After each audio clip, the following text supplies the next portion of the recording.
ମାସ ଶେଷକୁ ଆଉ ଏକ ବାତ୍ୟା, 22ରେ ଲଘୁଚାପ, 24ରେ ଅବପାତ।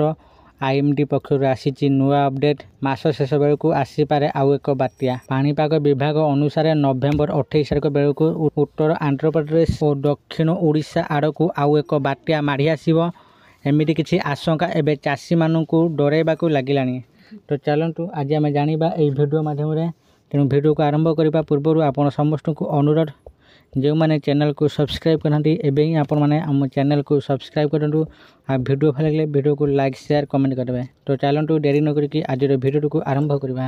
ମାସ ଶେଷ ବେଳକୁ ଆସିପାରେ ଆଉ ଏକ ବାତ୍ୟା।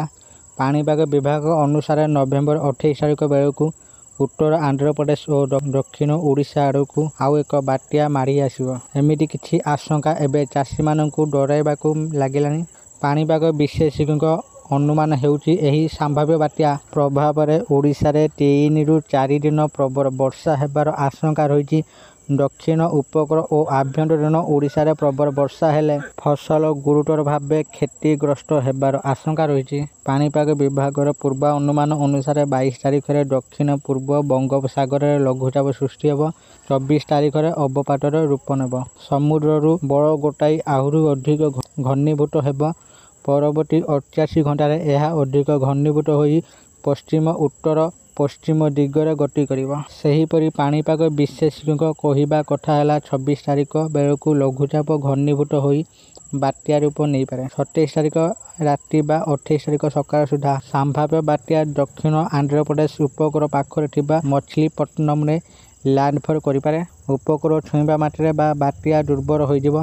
କିନ୍ତୁ ଏହାର ପ୍ରଭାବରେ ଦକ୍ଷିଣ ଓଡ଼ିଶାରେ ବିସ୍ତୃତ ଅଞ୍ଚଳରେ ପ୍ରବଳ ବର୍ଷା ହେବ। 26 ରୁ 28 ତାରିଖ ଯାଏଁ ବର୍ଷା ଜାରି ରହିବ। 21 ତାରିଖରେ ଦକ୍ଷିଣ ବଙ୍ଗୋପସାଗରରେ ଏକ ଘୂର୍ଣ୍ଣିବଳୟ ସୃଷ୍ଟି ହେବ। 24 ତାରିଖ ସୁଦ୍ଧା ଘନୀଭୂତ ହୋଇ ଅବପାତ ରୂପ ନେଇପାରେ। ଏହା ଅଧିକ ଘନୀଭୂତ ହେବାର ଆଶଙ୍କା ଅଛି। ଘନୀଭୂତ ହୋଇ ଉତ୍ତର ପଶ୍ଚିମ ଦିଗରେ ଗତି କରିବ। ଆନ୍ଧ୍ର ଉପକୂଳକୁ ମୁହାଁଇପାରେ ବୋଲି ପ୍ରାଥମିକ ଆକଳନ କରିଛନ୍ତି।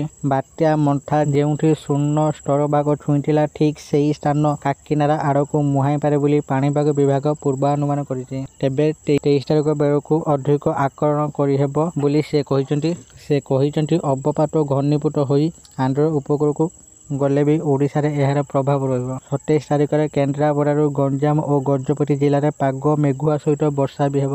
28 ତାରିଖରେ ଉତ୍ତର ପଶ୍ଚିମ ଓଡ଼ିଶାକୁ ଛାଡ଼ି ରାଜ୍ୟର ବାକି ଅଞ୍ଚଳରେ ବର୍ଷା ହେବ। 29 ତାରିଖରେ ଗଞ୍ଜାମ ଓ ଗଜପତି ଜିଲ୍ଲା ପ୍ରଭାବିତ ଭାରୀ ବର୍ଷା ହେବ। ଉପକୂଳ ଓ ସଂଲଗ୍ନ ଜିଲ୍ଲାରେ ହୋଇପାରେ ବୋଲି ପାଣିପାଗ ବିଶେଷଜ୍ଞ ଆକଳନ କରିଛନ୍ତି।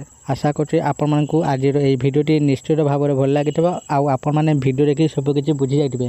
ଯଦି ଆପଣମାନଙ୍କୁ ଏହି ଭିଡ଼ିଓଟି ଭଲ ଲାଗିଥାଏ ଦୟାକରି ଏହି ଭିଡ଼ିଓକୁ ବହୁତ ମାତ୍ରାରେ ଲାଇକ୍, ସେୟାର ଓ କମେଣ୍ଟ କରନ୍ତୁ। ଆଉ ଯେଉଁମାନେ ଏପର୍ଯ୍ୟନ୍ତ ଆମ ଚ୍ୟାନେଲକୁ ସବସ୍କ୍ରାଇବ୍ କରିନାହାନ୍ତି ଆପଣମାନଙ୍କୁ ଅନୁରୋଧ, ଆପଣମାନେ ଏବେ ହିଁ ଆମ ଚ୍ୟାନେଲକୁ ସବସ୍କ୍ରାଇବ୍ କରନ୍ତୁ। ଆଜି ପାଇଁ ଏତିକି, ପୁଣି ଦେଖାହେବ ଆଉ ଏକ ଭିଡ଼ିଓରେ। ସେତେ ପର୍ଯ୍ୟନ୍ତ ମୁଁ ଦୀପୁ ଆପଣମାନଙ୍କଠାରୁ ବିଦାୟ ନେଉଛି। ରହୁଛି, ଧନ୍ୟବାଦ।